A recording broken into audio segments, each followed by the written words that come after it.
Hello students, welcome to Step Up Academy. I am doctor Ananya Dikshit, आपकी biology की teacher. और आज हम इस वीडियो में देखने वाले हैं how do organism reproduce. Chapter 8 है आपका, उसका वन शॉर्ट वीडियो। मतलब इस पूरे चैप्टर इस पूरे वीडियो में हम ये चैप्टर अच्छे से पढ़ेंगे, जल्दी से पढ़ेंगे और बहुत ही इंटरेस्ट के साथ पढ़ेंगे क्योंकि ये है एक इंटरेस्टिंग चैप्टर।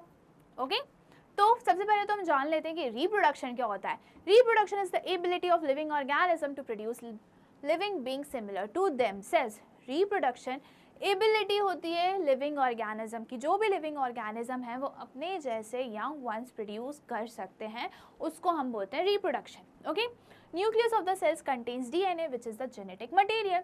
अब न्यूक्लियस में क्या होता है, डीएनए होता है और डीएनए में होता है जेनेटिक मटेरियल। जो हम बोलते हैं ना कि मम्मी पापा के जीन्स हमारे अंदर हैं, तो वो क्या है, जीन्स जेनेटिक मटेरियल है जो डीएनए में प्रेजेंट होते हैं। Okay, DNA replicates and form new cells will be similar but not identical as thus causes variation। ये as है, okay, not add। तो क्या होता है, डीएनए रेप्लिकेट होता है, डीएनए अपनी कॉपी बनाता है। ओके, डीएनए कॉपी बनाएगा, सेल न्यू सेल फॉर्म होगा। अब जो ये न्यू सेल है ना, वो पेरेंट सेल से थोड़ा बहुत सिमिलर होता है, ठीक है, आइडेंटिकल नहीं होता। आइडेंटिकल मतलब एक जैसा हूबहू जीरोक्स, बट ऐसा नहीं होता है। वो क्या होता है, सिमिलर होता है। हाँ, मतलब एक जैसे लगते हैं पर होते नहीं हैं। ओके, तो ये क्या है, सिमिलर होते हैं बट आइडेंटिकल नहीं होते। इसी कारण से क्या होता है, वेरिएशन आता है। अगर आइडेंटिकल होंगे तो वेरिएशन होगा क्या, नहीं होगा। और वहीं सिमिलैरिटी होगी तो हाँ, वेरिएशन हमें देखने को मिलता है। ओके, अब हम बात करते हैं टाइप्स ऑफ रिप्रोडक्शन की। दो टाइप्स की होते हैं, एसेक्सुअल एंड सेक्सुअल रिप्रोडक्शन।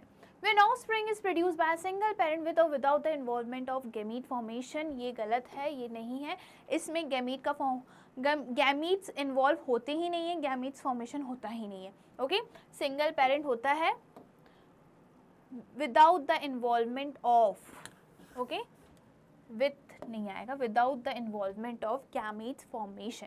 ये क्या होता है, asexual mode of reproduction.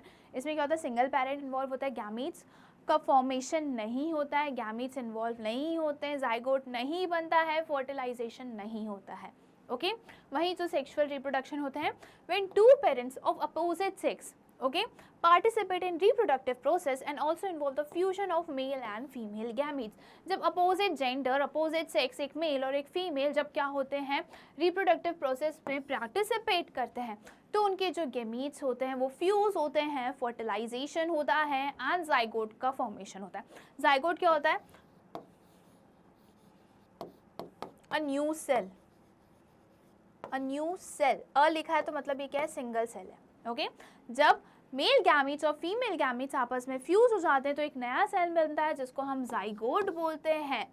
Okay, तो ये सारी चीज़ें कहाँ किस में होती हैं, सेक्सुअल रिप्रोडक्शन में। एसेक्सुअल में नहीं होता है कुछ भी।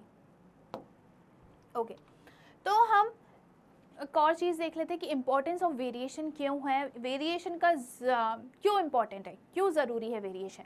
Sexual reproduction provides great scope for variation. अब एसेक्सुअल में क्या होता है कि सिंगल पेरेंट इन्वॉल्व होता है। ओके, एक ही पेरेंट है, तो जो चीज़ें सिंगल पेरेंट में होगी वो सेम टू सेम किस में आ जाएगी, डॉटर सेल्स में, राइट। बट सेक्सुअल रिप्रोडक्शन में क्या होता है कि दो अपोजिट जेंडर, दो अलग पर्सन, दो अलग इंडिविजुअल एक साथ आ रहे हैं रिप्रोडक्टिव प्रोसेस में। ओके, तो इसके जीन्स और इसके जीन्स मिलके एक न्यू सेल बना है, एक जाइगोट बना है, तो उसमें क्या होगा, वेरिएशन हमें देखने को मिलेगा। तो वेरिएशन सबसे ज़्यादा हमें किस में देखने को मिलता है, सेक्सुअल रिप्रोडक्शन में, क्योंकि वहाँ पे दो अलग इंडिविजुअल पार्टिसिपेट करते हैं। और वहीं एसेक्सुअल में सिर्फ सिंगल पेरेंट होता है, तो जो एज इट इज़ उसकी क्वालिटीज़ होगी वो डॉटर सेल्स में आ जाएंगी। और क्या होगा कि वो थोड़े बहुत आइडेंटिकल होता है, वेरिएशन होता है उनमें, ऐसा नहीं कि नहीं होता, बट बहुत लंबे टाइम बाद होता है। ठीक है, variation is important for the survival of species. अब क्या है कि किसी भी स्पीशीज के सर्वाइवल के लिए वेरिएशन ज़रूरी है।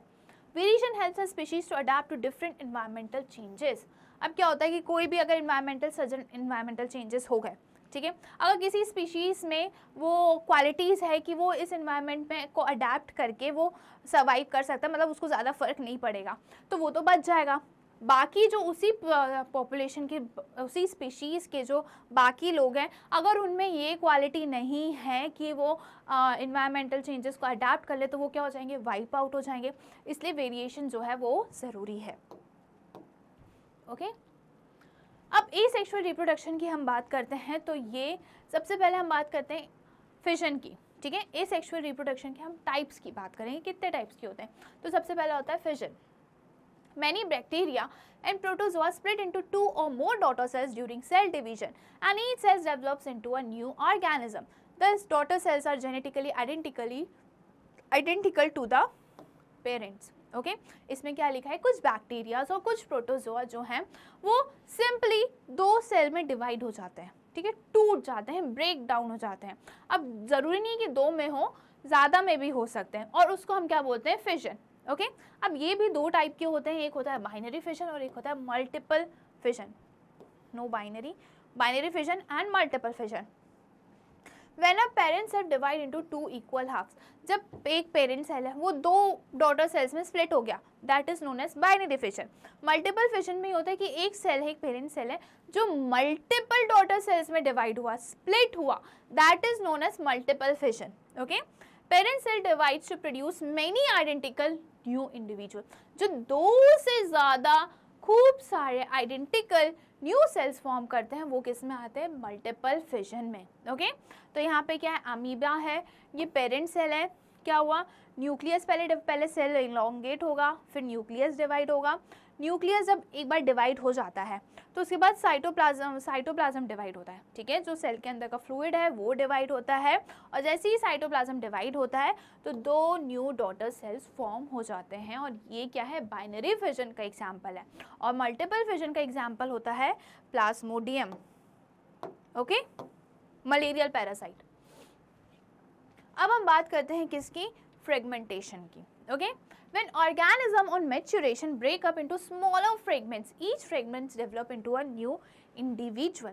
ओके, जब कभी भी क्या होता है कि कोई ऑर्गेनिज्म है वो मैच्योर होने के बाद, ठीक है, वो अब मैच्योर हो चुका है, तो वो छोटे छोटे स्मॉल फ्रेगमेंट्स में स्प्लिट हो जाता है, ठीक है, ब्रेकअप इनटू स्मॉलर फ्रेगमेंट्स, और हर एक फ्रेगमेंट्स वापस से एक न्यू इंडिविजुअल बनता है, और फिर वो जब मैच्योर होंगे तो वो वापस स्प्लिट हो जाएंगे। Okay, each fragment develop into a new individual. तो ये क्या है, ये है फ्रेगमेंटेशन। ओके, तो ये किस में देखने को मिलता है, ये हमें देखने को मिलता है स्पायरोगायरा में, इसका एग्जाम्पल है, ये स्पायरोगायरा है, ये मैच्योर हुआ, इसमें 3 फ्रेगमेंट्स में ये ब्रेक डाउन हो गया, स्प्लिट हो गया, और हर एक फ्रेगमेंट जो है वो एक न्यू इंडिविजुअल बन गया, ठीक है। फिर ये जो फ्रेगमेंट है 1 2 3, ये भी आफ्टर मैच्योरेशन फिर से ये भी स्प्लिट हो जाएंगे। ओके, अब नेक्स्ट बडिंग। बडिंग किस में देखने को मिलता है, हमें देखने को मिलता है ये हाइड्रा में। ओके, एक स्मॉल बर्ड प्रोट्रूड होता है। A small bud grows at any end of the cell, एक सेल है उसमें से किसी भी एंड पे एक बर्ड क्या प्रोट्रूड होने लगता है। Nucleus gets elongated and a part of it protrudes into the bud. It then breaks off from the parent body and then develops into a new individual. अब क्या होता है कि ये हाइड्रा है, ओके, अब हाइड्रा में ये एक बर्ड आपको निकलते हुए बनते हुए दिख रहा होगा। फिर ये जो हाइड्रा बर्ड होता है ये बढ़ता है, मैच्योर होता है, न्यूक्लियस डिवाइड होता है। न्यूक्लियस डिवाइड हो जाता है जब ये बर्ड मैच्योर हो जाता है, तो ये बर्ड जो है वो पेरेंट सेल से, पेरेंट बॉडी से क्या अलग हो जाता है, सेपरेट हो जाता है, और एक न्यू इंडिविजुअल फॉर्म होता है। ओके, तो ये क्या है, बर्डिंग। फिर हम चलते हैं रीजनरेशन में। फ्रेगमेंटेशन और रीजनरेशन में ना लोगों को कन्फ्यूजन होता है कि मैम फ्रेगमेंटेशन भी वही है, रीजनरेशन भी वही है। नहीं, रीजनरेशन जो है वो क्या स्पेशलाइज रीजनरेटिव सेल्स के कारण होता है। ओके, तो रीजनरेशन जो है वो जैसे कि हमने लेजार्ड की वो देखी है टेल, है ना, तो उसकी अगर पूंछ कट जाती है तो थोड़ी दिन बाद उसकी पूंछ वापस नहीं आ जाती है। क्यों? क्योंकि उसके उस पार्ट में क्या है, रीजनरेटिव सेल्स है। ओके, तो ये क्या होता है, रीजनरेशन। अब छिपकली की तो पूंछ पे रीजनरेटिव सेल्स है, बट कुछ ऑर्गेनिज्म होते हैं जिनकी पूरी बॉडी में रीजनरेटिव सेल्स होते हैं। तो अगर कोई भी पार्ट उनका कट होगा तो वो उस पर्टिकुलर पार्ट से एक नया इंडिविजुअल बना लेते हैं, राइट।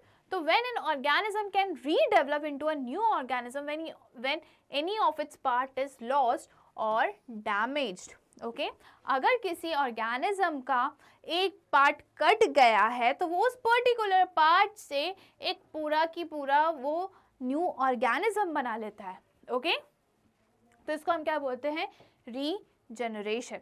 तो यहाँ पे क्या है, ये तो स्टारफिश का एग्जाम स्टारफिश दिया है और एक प्लेनेरिया का भी, प्लेनेरिया जो है वो भी रीजनरेशन शो करता है. ओके तो रीजनरेशन क्या है, ये रीजनरेटिव सेल्स के कारण होता है जो ये किसी ऑर्गेनिज्म के किसी पार्ट में होते हैं. ठीक है तो छिपकली की पूंछ कटेगी तो पूंछ से पूरी छिपकली नहीं बन जाएगी, बल्कि पूंछ जो है वो खत्म हो जाएगी और छिपकली अपनी नई पूंछ बना लेगी. ओके बट ये जो स्टारफिश और प्लेनेरिया होते हैं इनको कहीं से भी कट करो, इनकी पूंछ काटो, इनके आर्म्स काटो, कुछ भी काटो, वो पर्टिकुलर कट पार्ट से एक न्यू इंडिविजुअल फॉर्म कर लेते हैं.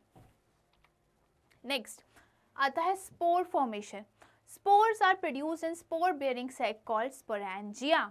ओके यहाँ पे आपको ये दिख रहा है राइजोपस का पिक्चर. ठीक है तो ये क्या है, ब्रेड मोल्ड्स बोलते हैं हम इसको. क्या बोलते हैं, ब्रेड मोल्ड्स. आपने देखा होगा कि अभी जब बारिश का सीज़न होता है या काफ़ी टाइम तक ब्रेड या रोटी रखी रहती है तो उसमें फंगस लग जाती है, तो वो क्या है, राइजोपस ही है. ओके तो क्या होता है कि एक टेल टाइप का स्ट्रक्चर होता है, ट्यूब लाइक स्ट्रक्चर, जैसे हम हाइफी बोलते हैं. ओके और एक होता है बल्ब लाइक स्ट्रक्चर जिसे हम स्पोरेंजियम बोलते हैं. स्पोरेंजियम में होते हैं बहुत सारे स्पोर्स. स्पोरेंजिया में क्या होते हैं, बहुत सारे स्पोर्स होते हैं और ये स्पोर्स जो हैं वो स्पोरेंजिया के अंदर मैच्योर होते हैं. जब ये मैच्योर अंडर फेवरेबल कंडीशन, जब ये स्पोर्स मैच्योर हो जाते हैं, स्पोरेंजिया बर्स्ट होता है और स्पोर्स एयर में रिलीज हो जाते हैं. ठीक है फिर ये जिस भी सरफेस पे लैंड करते हैं, अगर वहाँ पे उनको proper nutrition, proper weather condition, मतलब डेम्प वेदर चाहिए रहता है, इनको मिलता है, तो ये स्पोर्स वापस क्या बनाते हैं, राइजोपस बनाते हैं और ये पूरी प्रोसेस होती रहती है. तो स्पोरेंजियम जो है ना, ये स्पोर्स को एक तो क्या मैच्योरेशन का टाइम देती है और उनको प्रोटेक्ट करके रखती है ताकि वो किसी भी अनफेवरेबल कंडीशन में डीजनरेट ना हो जाए. Okay spores are produced in spore bearing sac called sporangia. When spores mature the sporangia burst open to release them. जब spores mature हो जाते हैं, sporangia burst होता है और spores release हो जाते हैं. Spores are carried by air or water to different places. अब spores को कौन कैसे कैरी करते हैं, कौन कैरी करता है, वाटर और पानी से ये दूसरी जगह पे जाके लैंड करते हैं. When spores fall on a suitable ground, they germinate and give rise to a new plant. Okay जब उसको सूटेबल ग्राउंड मिलता है, मतलब वहाँ पे उसको न्यूट्रिशन भी मिल रहा है, उसका फेवरेबल कंडीशन भी मिल रहा है, मतलब दैट इज़ मॉइस्चर मिल रहा है, तो वो क्या करते हैं, वो जर्मिनेट करते हैं और एक न्यू प्लांट बना लेते हैं. ठीक है एक न्यू इंडिविजुअल बना लेते हैं. तो ये था क्या, स्पोर फॉर्मेशन. अब हम बात करते हैं वेजिटेटिव प्रोपोगेशन की. ओके वेजिटेटिव प्रोपोगेशन में क्या होता है कि प्लांट्स जो हैं वो अपने रिप्रोडक्टिव पार्ट्स का यूज़ नहीं कर रहे बल्कि वेजिटेटिव पार्ट्स का यूज़ करके न्यू प्लांट्स बना रहे हैं. तो वेजिटेटिव पार्ट्स कौन से हो गए, स्टेम हो गया, लीव्स हो गए एंड रूट्स हो गए.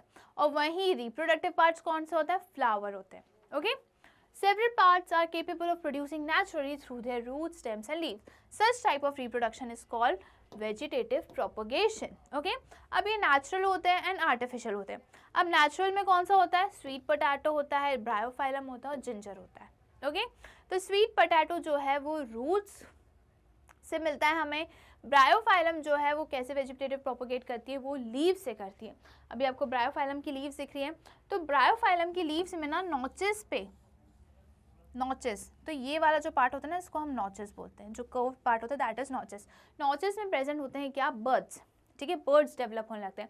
तो जब ब्रायोफाइलम की लीव पेड़ से गिर के ज़मीन पे मिट्टी पे गिरती है तो उसको अगर फेवरेबल कंडीशन मिलती है तो वो हर एक बर्ड से एक न्यू प्लांट बना सकता है.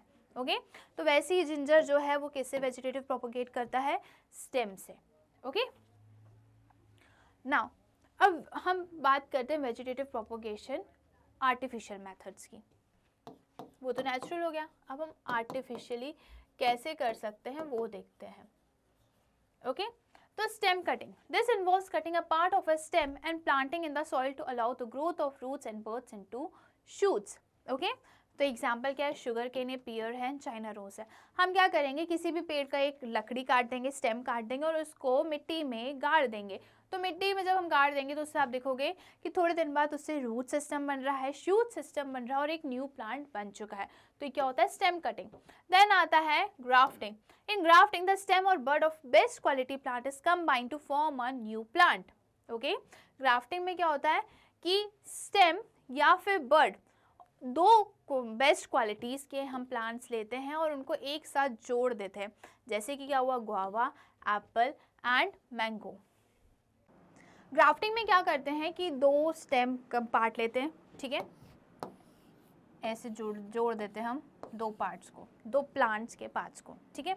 तो ये जो अपर वाला पार्ट होता है इसको हम क्या बोलते हैं, सायन, और ये जो लोअर वाला पार्ट होता है इसको हम क्या बोलते हैं, स्टॉक।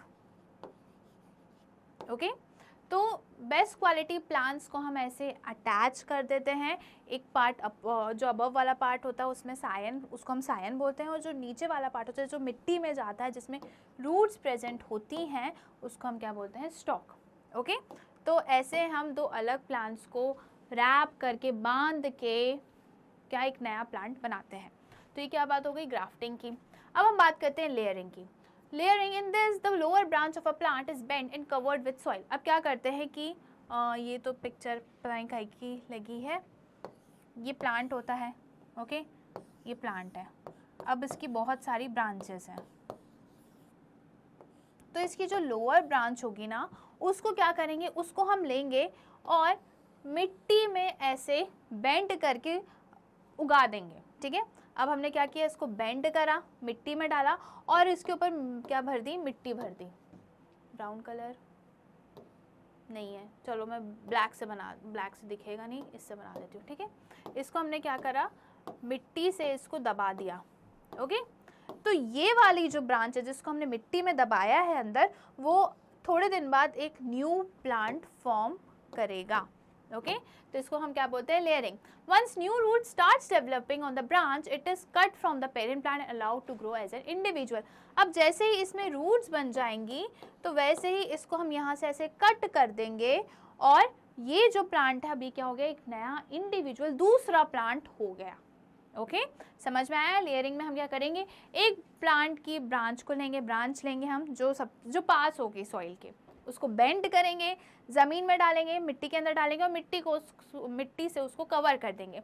और फिर थोड़े दिन बाद जब हम देखेंगे कि हाँ ब्रांचेस में रूट्स आने लग गई हैं, तो अब हम उसको पेरेंट प्लांट से कट कर देंगे। ओके, तो ये लेयरिंग किस में देखने को मिलती है हमें, रोज़ और जास्मिन में।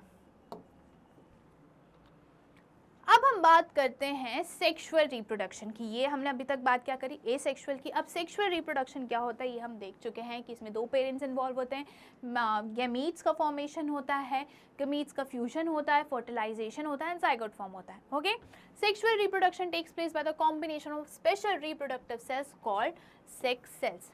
ओके, क्या होता है सेक्सुअल रिप्रोडक्शन में, सेक्सुअल रिप्रोडक्शन में जो होता है इसमें दो रिप्रोडक्टिव सेल्स का कॉम्बिनेशन होता है और इन रिप्रोडक्टिव सेल्स को हम सेक्स सेल्स भी बोलते हैं, जर्म सेल्स भी बोलते हैं, ओके, गैमीट्स भी बोलते हैं, ये सारी चीज़ें हम इनको बोलते हैं।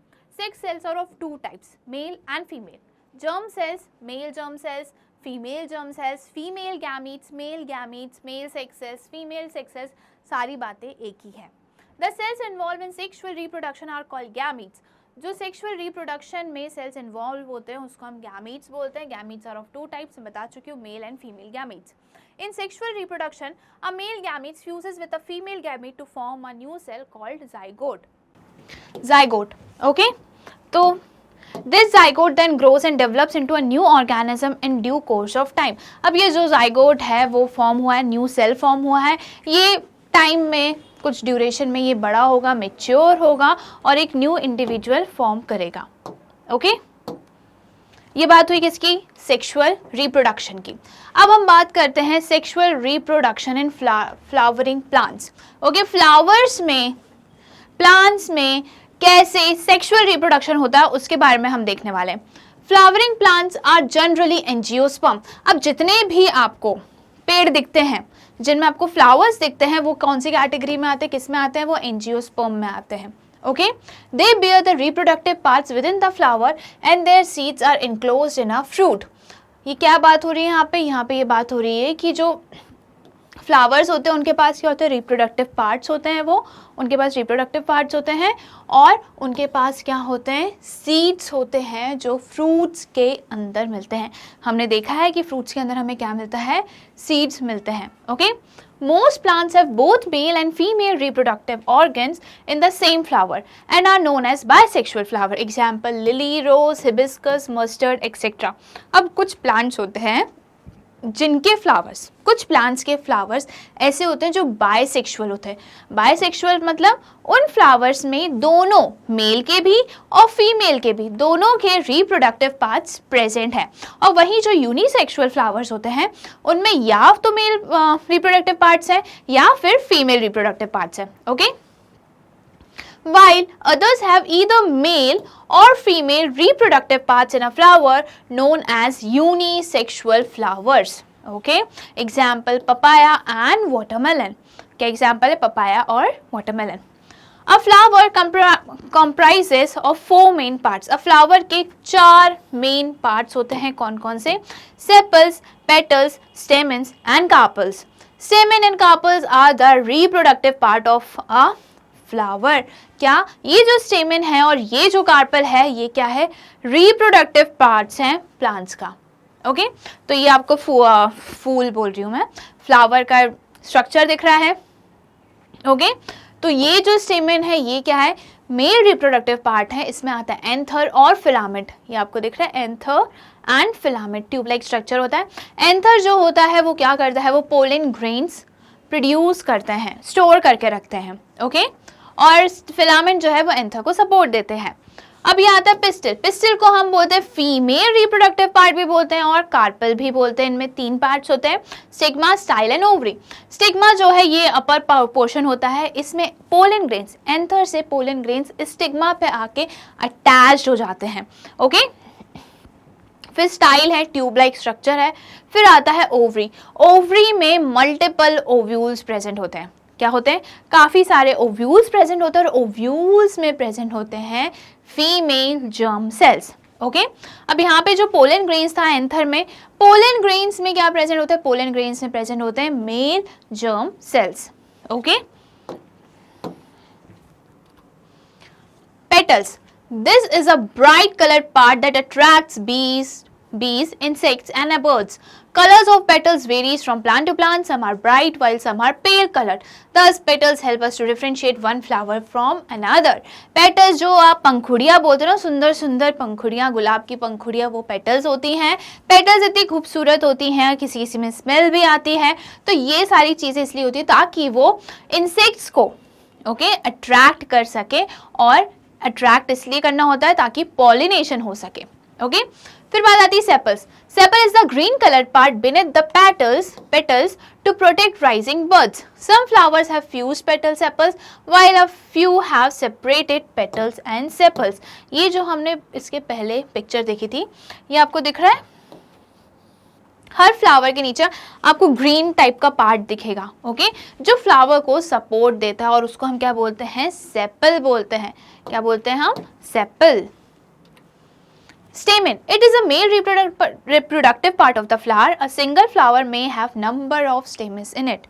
ओके, तो क्या बोला है ये बोला है कि ये मेल रिप्रोडक्टिव पार्ट होता है फ्लावर का, और स्टेमेंस जो हैं वो मल्टीपल हो सकते हैं किसी भी फ्लावर में।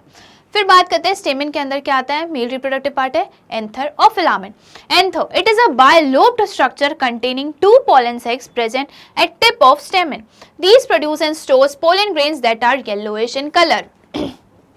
जो हिबिस्कस होता है वो उसको पाउडरी आपको कुछ कुछ दिखता है, वो आपके स्वेटर में भी लग जाता है ना, जीन्स में भी लग जाता है। तो वो क्या होता है, वो ही तो है पोलन ग्रेन्स। वो क्या है, वही पोलन ग्रेन्स, और ये बायलोब्ड होते हैं। बायलोब्ड मतलब ये ऐसे टाइप के होते हैं, राइट। ओके, तो ये जो एंथर हैं ये किसको, पोलन ग्रेन्स को स्टोर भी करते हैं, प्रोड्यूस भी करते हैं और स्टोर भी करते हैं। Filament, the filament is a slender thread like object which functions bye supporting the anther. हमने देखा था कि एंथर किससे अटैच होता है, फिलामेंट से अटैच होता है, और फिलामेंट क्या करती है, एंथर को सपोर्ट करने का काम करते हैं। अब हम बात करते हैं कार्पल की, जिसे पिस्टल भी बोला जाता है। ये फीमेल रिप्रोडक्टिव पार्ट है which is present in the center of the flower. It comprises of mainly 3 part.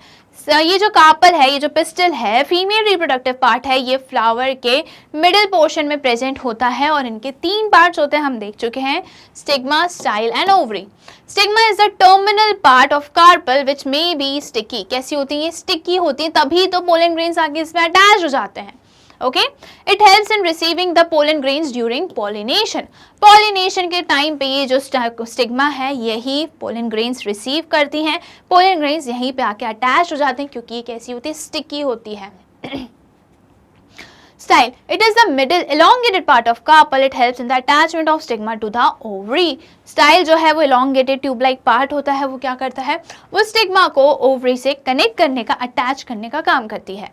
Then comes ovary. Ovary जो है, it is a swollen bottom part of the carpel. Carpel का जो last part है, okay, bottom part है, वो कैसा होता है? स्वेल्ड होता है, और उसको हम क्या बोलते हैं? ओवरी।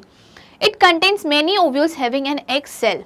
ओके, अब ओवरी में मल्टीपल ओव्यूल्स रहते हैं और हर एक ओव्यूल में क्या होता है? फीमेल सेक्स सेल होते हैं। एक ओव्यूल में सिर्फ एक ही फीमेल सेक्स सेल्स होगा। ओके, तो ये बात हुई कार्पल की। अब हम बात करते हैं पॉलिनेशन की। पॉलिनेशन क्या होता है? बता चुकी हूँ मैं कि पॉलिनेशन का मतलब होता है कि जब पोलन ग्रेन्स जो एंथर में प्रोड्यूस हो रहे हैं, जो एंथर में स्टोर्ड है, वो जब स्टिग्मा पे चले जाते हैं, स्टिग्मा उनको रिसीव कर लेती है, स्टिग्मा पे अटैच हो जाते हैं, इसको हम क्या बोलते हैं? Pollination. The transfer of pollen grains from the anther of the stamen to the stigma of the flower is termed as pollination. Okay, the pollen grains can be transferred by various agents like wind, water, insects and animals. अब pollen grains जो है वो क्या, कैसे transport होंगे? वो transport होंगे अब कैसे?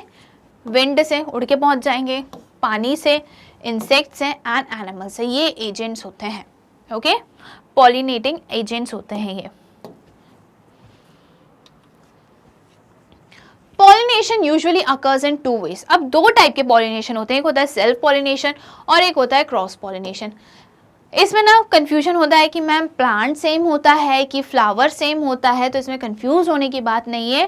पॉलिनेशन में हम फ्लावर की ही बात करते हैं। ओके, अगर सेम फ्लावर है, सिर्फ एक ही फ्लावर इन्वॉल्व है, उसी फ्लावर के एंथर जो पोलन ग्रेन्स जो है वो उसी फ्लावर के स्टिग्मा तक पहुंच रहे हैं, तो उसको हम क्या बोलेंगे? Self pollination. सिर्फ एक फ्लावर, और वहां पे अगर 2 फ्लावर्स इन्वॉल्व हो जाए, ठीक है, एक फ्लावर के जो पोलन ग्रेन्स है वो दूसरे फ्लावर के स्टिग्मा तक पहुंच रहे हैं, चाहे पेड़ दूसरा हो, चाहे एक ही पेड़ के फ्लावर पर फ्लावर तो 2 आ गए, है ना? यहाँ पे तो एक ही फ्लावर था, अब यहाँ पे 2 फ्लावर आ गए। 2 फ्लावर आ गए, दैट मीन्स ये क्या है? Cross pollination. एक फ्लावर से दूसरे फ्लावर तक जा रहा है। सेल्फ पॉलिनेशन में क्या था? एक फ्लावर से उसी फ्लावर में, ठीक है, एक ही फ्लावर है, उसी फ्लावर के जो पोलन ग्रेन्स है वो उसी फ्लावर के स्टिग्मा तक पहुंच रहे हैं। The pollen form of the pollination. The pollen from the stamen of a flower is transferred to the stigma of the same flower. Self, same, S याद रखना, same flower, plant नहीं, flower. Okay? Cross pollination. The pollen from the stamen of a flower is transferred to the stigma of different flower. क्या बोला है यहाँ पे?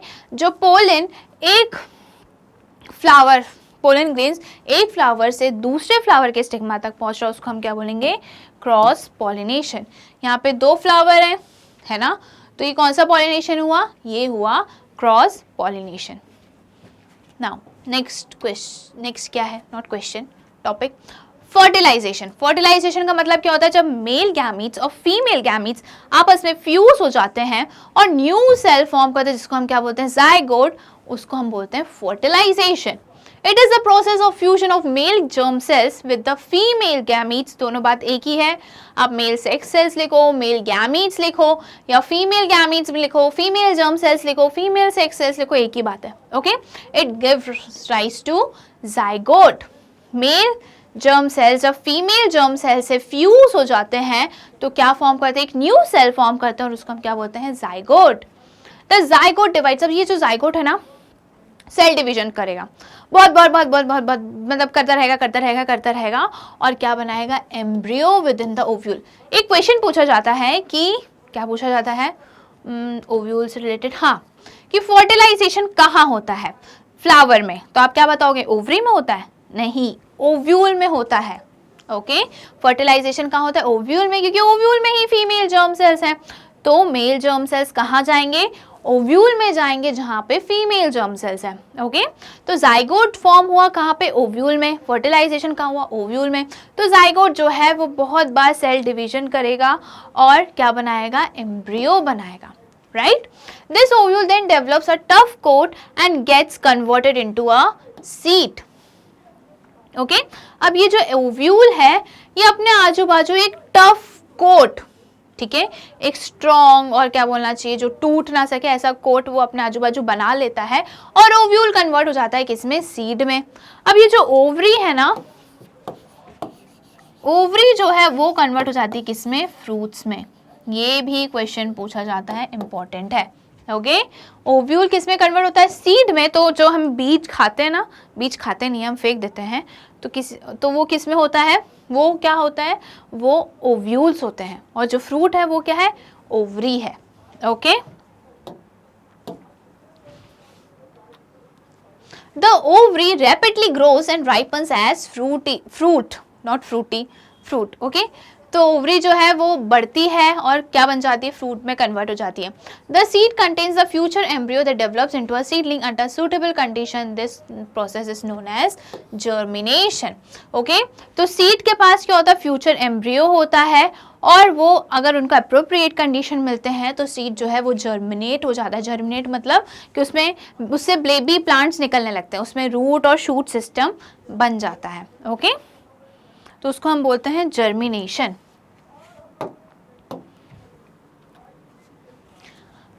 अब हम बात करते हैं sexual reproduction in human beings.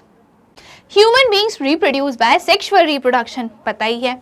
Okay, after attaining puberty, it is a period during adolescence when reproductive organs starts developing, that is testes in male and ovary in female, and becomes functional, that is attain sexual maturity. अब human beings reproduce करते हैं through sexual reproduction, okay? और ये कब reproduce कर सकते हैं? After attaining puberty, puberty के बाद। क्यों प्यूबर्टी के बाद क्यों करते हैं?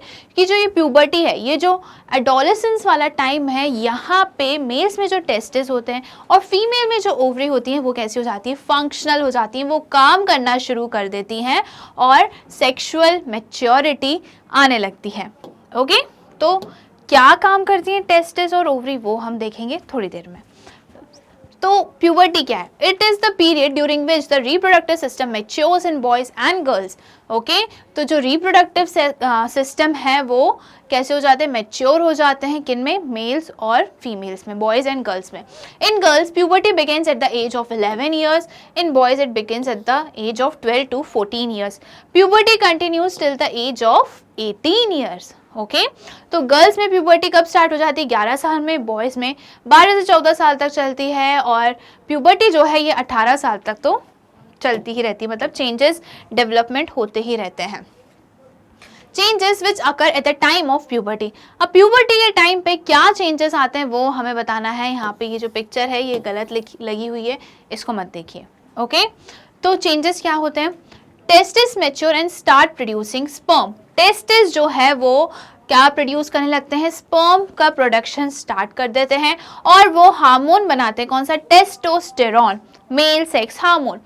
फीमेल्स में ओवरी जो है वो मैच्योर हो जाती हैं और क्या प्रोड्यूस करने लगती हैं? Ovum.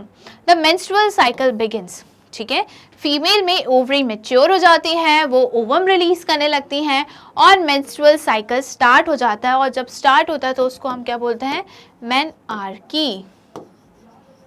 Okay, pectoral girder, shoulder girdle grows, ठीक है, शोल्डर जो है वो वाइड होते हैं, बढ़ते हैं। Pelvic girdle, hip girdle becomes broad. जो पेल्विक रीजन होता है, जो हिप्स वाला रीजन होता है वो कैसे होता है? ब्रॉड होने लगता है फीमेल्स में।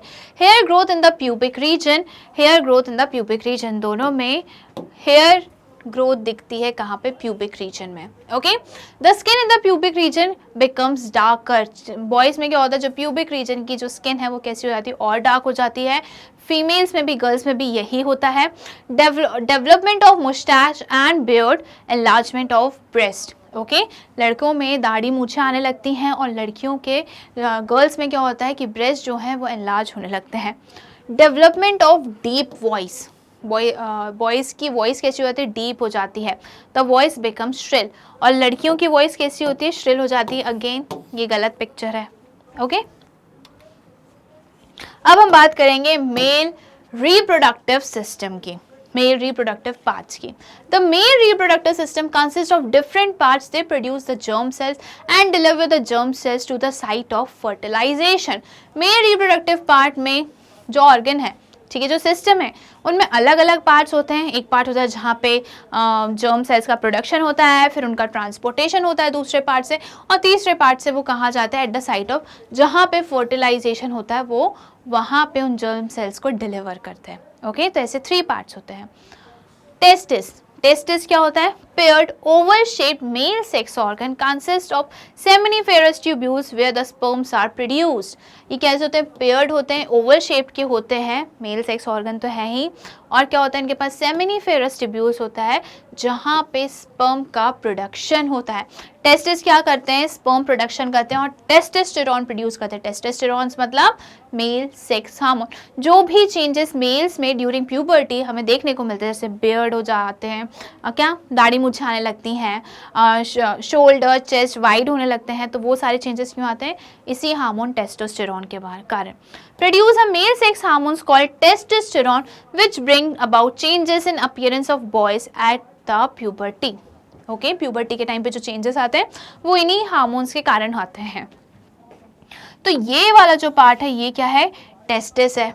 ओके ये वाला पार्ट जो है वो टेस्टिस है। अब बात करते हैं हम स्क्रोटम की, स्क्रोटम ही आएगा। ओके स्क्रोटम क्या है, बैग लाइक स्ट्रक्चर है, पाउच लाइक स्ट्रक्चर है, जिसके अंदर टेस्टिस होता है। ओके ये टेस्टिस है और इसके आजू बाजू क्या है, pouch like structure, bag like structure है।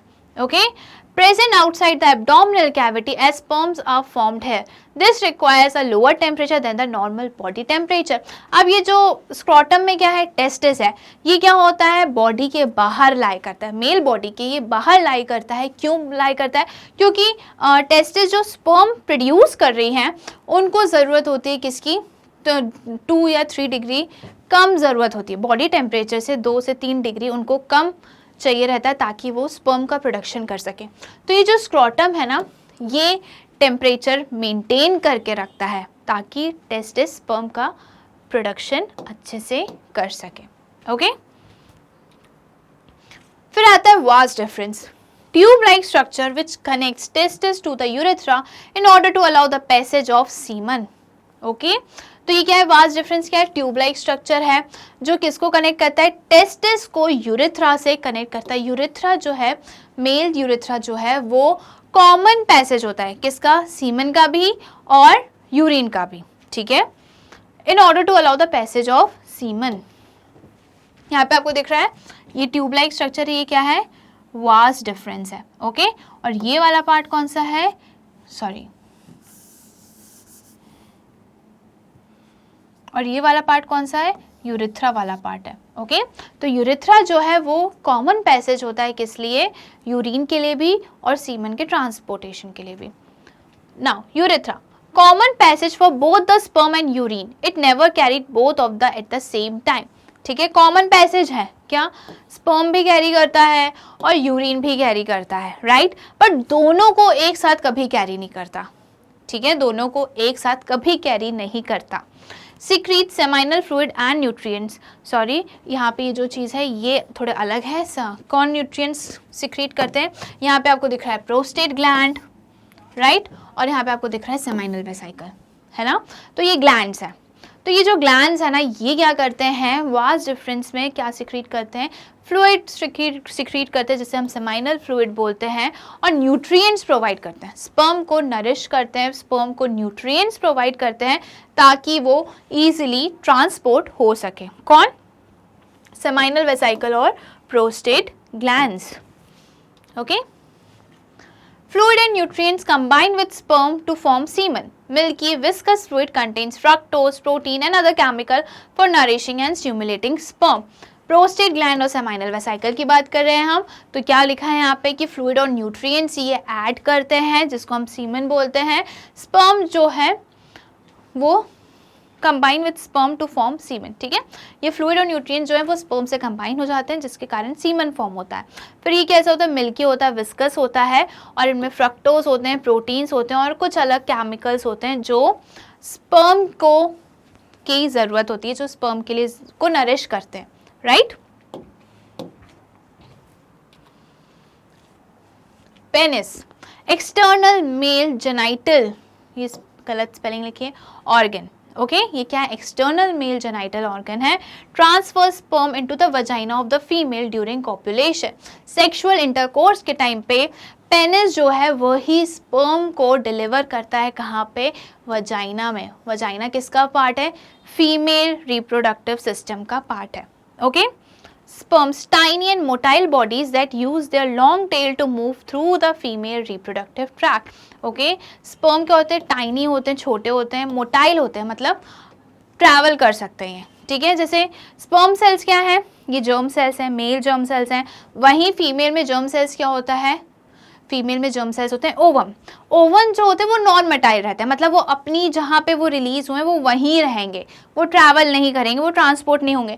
बट जो स्पर्म होते हैं वो मोटाइल होते हैं, मतलब वो मूवमेंट शो करते हैं, ओके लॉन्ग। और कहाँ पहुँच जाते हैं ये, फीमेल रिप्रोडक्टिव ट्रैक्ट में। अब हम बात करते हैं फीमेल रिप्रोडक्टिव सिस्टम की। मेल रिप्रोडक्टिव सिस्टम हो गया, फीमेल में देखते हैं। The female germ cells are eggs eggs are made in ovaries। कहाँ बनते हैं फीमेल जर्म सेल्स और एग सेल्स, ये ओवरीज में बनते हैं। वैसे तो एक बात मैं बता दूं कि जो ये ओवम होते हैं ये बाय बर्थ गर्ल्स में प्रेजेंट होते हैं, ठीक है। जब गर्ल्स, जो फीमेल बेबी गर्ल है वो जब वूम में रहती है, जब वो मम्मा के अंदर रहती है तब भी ये एग्स बन जाते हैं। बट ये कैसे रहते हैं, ये मैच्योर्ड नहीं रहते हैं, ओके। फिर जब ये फीमेल जो गर्ल है जब वो प्यूबर्टी के टाइम पे सेक्सुअल मैच्योरिटी अटेंड करती है तब ये एग जो हैं ये मैच्योर होना शुरू करते हैं। ओवम फिर इन एग को रिलीज करती हैं एवरी मंथ, ओके। तो ये फीमेल जर्म सेल्स एग्स कब बन जाते हैं, ये बाय बर्थ प्रेजेंट होते हैं, जब वूम में होते हैं, जब यूट्रस में होते हैं तभी फीमेल में ये एग्स बन जाते हैं और प्रेजेंट रहते हैं। फिर जब प्यूबर्टी आती है, जब फर्स्ट मेनार्किया आती है, तब ओवरी जो है वो इन मैच्योर ओवम जो है वो मैच्योर होने लगे, उनको वो रिलीज करने लगती हैं, okay. They are also responsible for the production of some hormones. अब कुछ हार्मोन्स भी बनते हैं, जैसे कि ovaries, paired oval shaped organ located in the abdominal cavity near the kidney. कहाँ प्रेजेंट है ये, ओवल शेप्ड ऑर्गन है, ओके और एब्डोमिनल कैविटी में प्रेजेंट है, किडनी के पास में। ये दिख रहा है आपको, ये एक ओवरी, दो ओवरीज होती हैं, ओके राइट एंड लेफ्ट, दो ओवरीज हैं, ओवल शेप्ड की हैं, ये एब्डोमिनल कैविटी में प्रेजेंट होती हैं और किडनी के बाहर होती हैं। प्रोड्यूस थाउजेंड्स ऑफ ओवा और एग सेल्स, क्या करती हैं ये, काफ़ी सारे thousands of egg cells, millions of egg cells ये रिलीज करती हैं। Secretes female sex hormone like oestrogen and progesterone. अब ये ओवरी का काम क्या होता है, ये ओवम रिलीज करती हैं और क्या करती हैं, फीमेल सेक्स हार्मोन भी सिक्रीट करती हैं। तो ईस्ट्रोजन एंड प्रोजेस्टेरॉन जो फीमेल में चेंजेस देखने को मिलते हैं, जैसे मेल में चेंजेस देखने को मिलते हैं तो वो किसके कारण रहते हैं, टेस्टोस्टेरॉन के कारण। तो जो गर्ल्स में चेंजेस देखने को मिलते हैं ड्यूरिंग प्यूबर्टी, उसको हम क्या बोलते हैं, वो कौन सा हार्मोन के कारण होता है, ईस्ट्रोजन के कारण होता है, okay. Oviduct and fallopian tube, oviduct fallopian tube एक ही बात है, ये वाला स्ट्रक्चर, ओके ये फेलोपियन ट्यूब आपको दिख रहा है, ये फेलोपियन ट्यूब है जो ओवरी से अटैच रहता है और ये ओवरी को यूट्रस से यूनाइट करने में काम करता है, ठीक है, okay. It has a funnel shaped opening near the ovary, इसके कैसा है, फनल शेप्ड ओपनिंग है ओवरी के पास में। कैरीज ओवा और egg from ovary to uterus, अब ये क्या करता है, ये ज्वाइन कर रहा है, कंबाइन कर रहा है, ठीक है, कनेक्ट कर रहा है। तो ओवरी जो है ना वो एग कहाँ रिलीज करेगी, वो रिलीज करेगी फेलोपियन ट्यूब में। अब फेलोपियन ट्यूब से ये एग कहाँ जाएगा, यूट्रस में, okay. It is the site of fertilisation, कहाँ होता है फर्टिलाइजेशन, फेलोपियन ट्यूब में, इंपॉर्टेंट है, ठीक है। कहाँ होता है? ह्यूमंस में फर्टिलाइजेशन, ह्यूमंस में फर्टिलाइजेशन होता है फैलोपियन ट्यूब में, जिसको हम ओविडक्ट भी बोलते हैं। कहाँ एग रिलीज करा? ओवरी ने फैलोपियन ट्यूब में रिलीज करा। ओके, फैलोपियन ट्यूब में यहाँ पे इस जगह पे क्या होगा? एग मतलब ओवम और स्पर्म का फ्यूजन होगा और यहीं पे जाइगोट फॉर्म होगा। फैलोपियन ट्यूब में ही जाइगोट फॉर्म होगा। ओके, जाइगोट फॉर्म होगा। It is a site of fertilisation. This is open into the uterus from both the side. Okay, दोनों साइड से फैलोपियन ट्यूब कहाँ ओपन होती है? यूट्रस में ओपन होती है। Uterus, hollow pear shaped bag like structure, here the growth and development of fetus takes place। अब ये जो यूट्रस वाला पार्ट है, ओके, ये क्या है? हॉलो होता है, पियर शेप्ड का होता है, और यहीं पे एम्ब्रियो जो है, जाइगोट कहाँ आ गया? फैलोपियन ट्यूब से वो आ गया यूट्रस में। अब वो क्या बन गया? एम्ब्रियो। एम्ब्रियो 9-10 वीक्स तक रहता है, उसके बाद हम फीटस बोलने लगते हैं। फीटस यहीं पे डेवलप होता है। एम्ब्रियो क्या करता है ना, इसी यूट्रस से ये अटैच हो जाता है। क्या हो जाता है? अटैच हो जाता है वो यूट्रस से। मैं थोड़ा डिफरेंट कलर ले लूँ। ओके, यहाँ पे वो यूट्रस से अटैच हो जाता है। कौन? Fertilised egg. ओके, तो ये किससे अटैच होता है? ये होता है, पहले अटैच्ड होगा। तो ये जब अटैच्ड हो रहा है ना,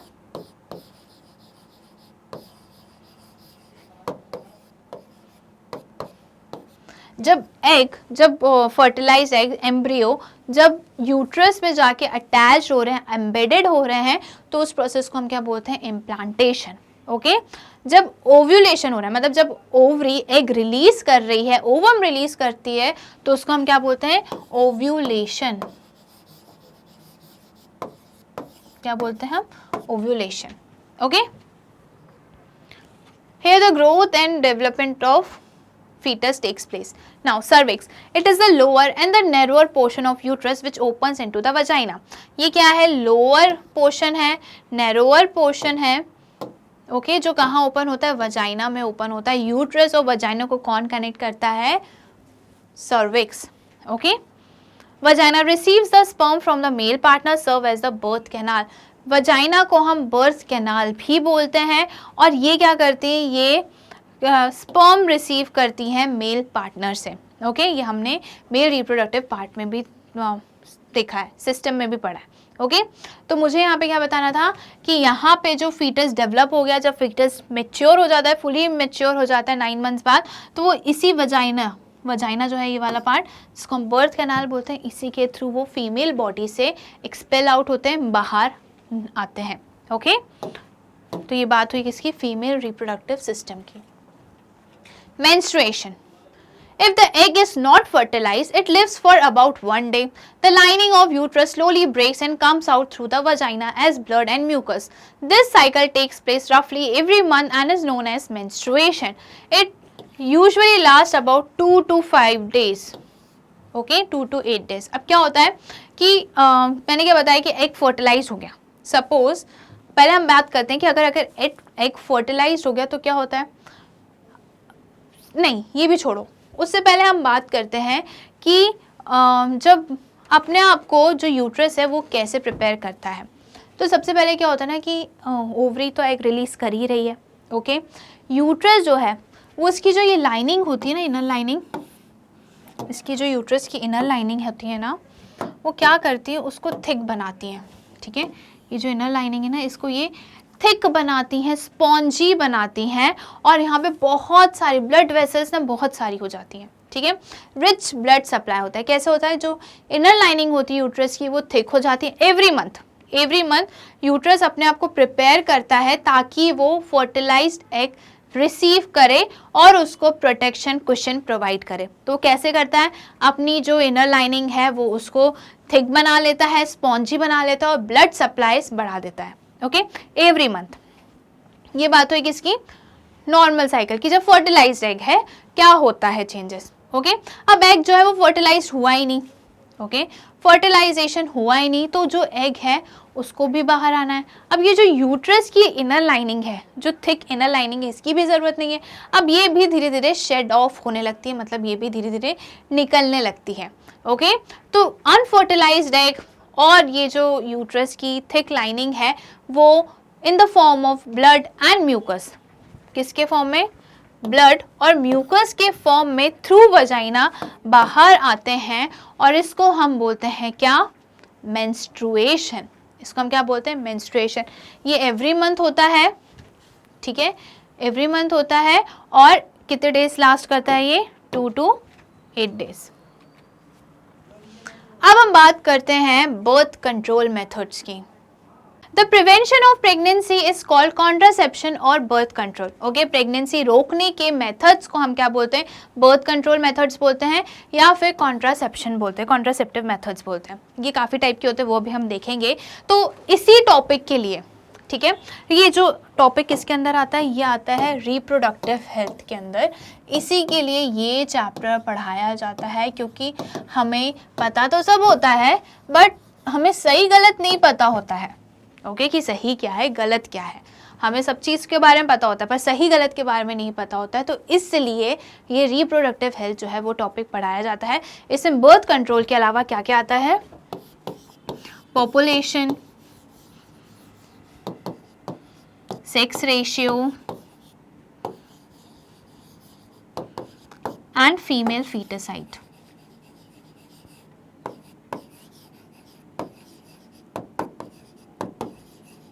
ओके, ये 4 चीज़ें पढ़नी है और STDs भी आती हैं, वो हम पढ़ेंगे।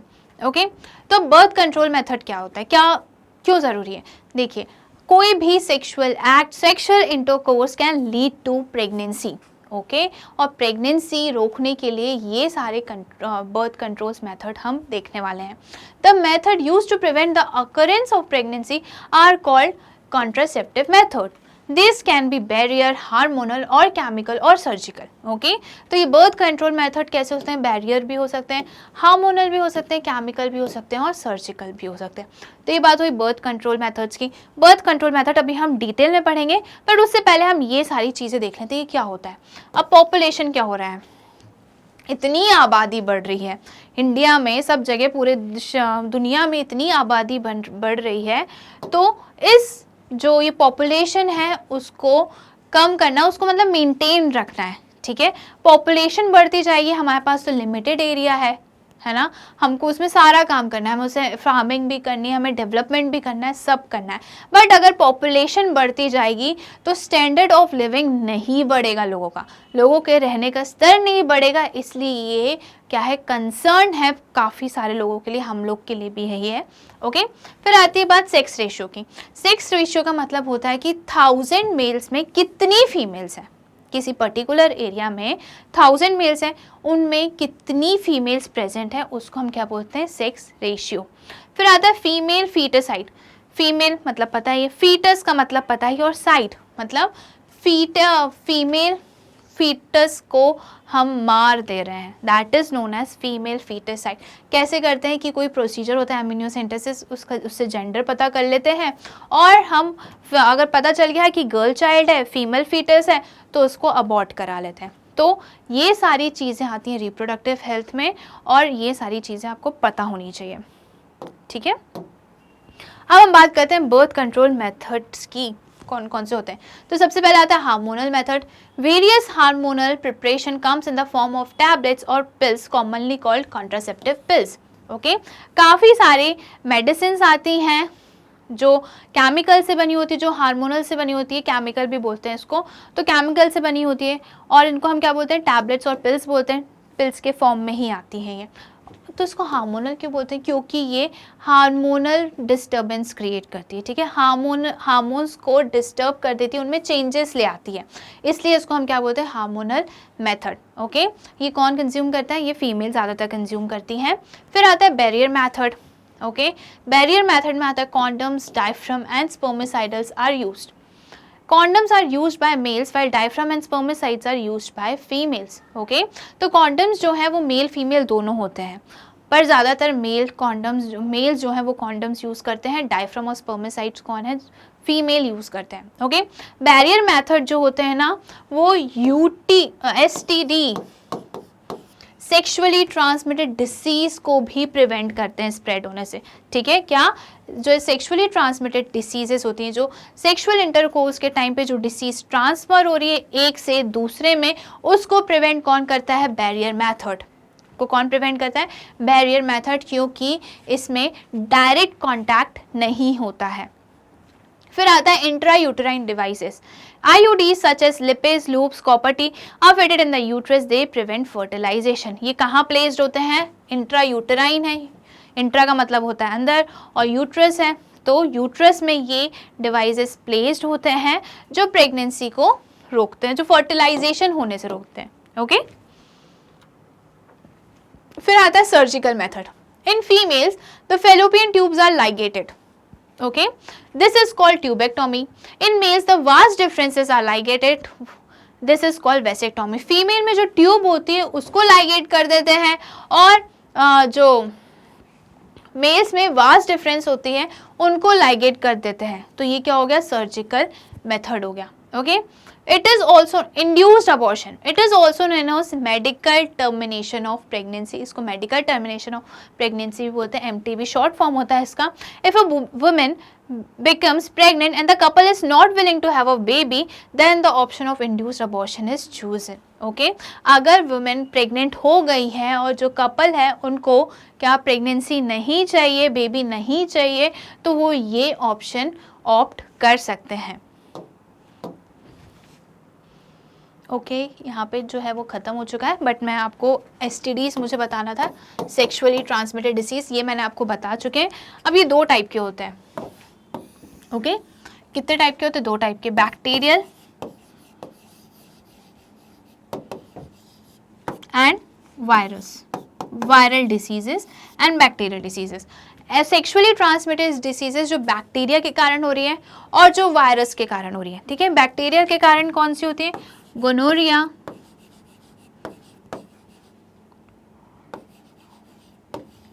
ओके, एंड सिफिलिस,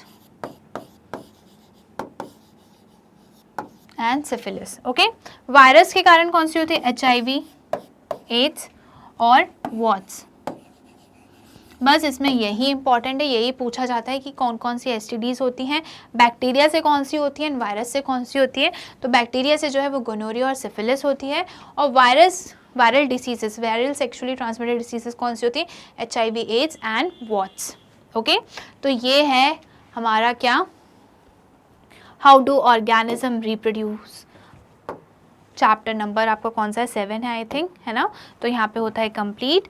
ऐसे ही और वन शॉट वीडियोस देखने के लिए, डिटेल लेक्चर्स देखने के लिए, MCQs और जो भी क्वेश्चंस आपको देखने के लिए आपको क्या करना है, स्टेप अप अकेडमी को सब्सक्राइब करना है, जहाँ पे आपको सारे सब्जेक्ट्स के, सारी क्लास से KG से लेकर 12th तक के वीडियोस मिलते हैं फ्री ऑफ कॉस्ट। साथ ही साथ मल्टीपल कॉम्पिटिटिव एग्जाम्स जैसे कि JEE, NEET, CUET की भी प्रिपरेशंस होती हैं। Thank you.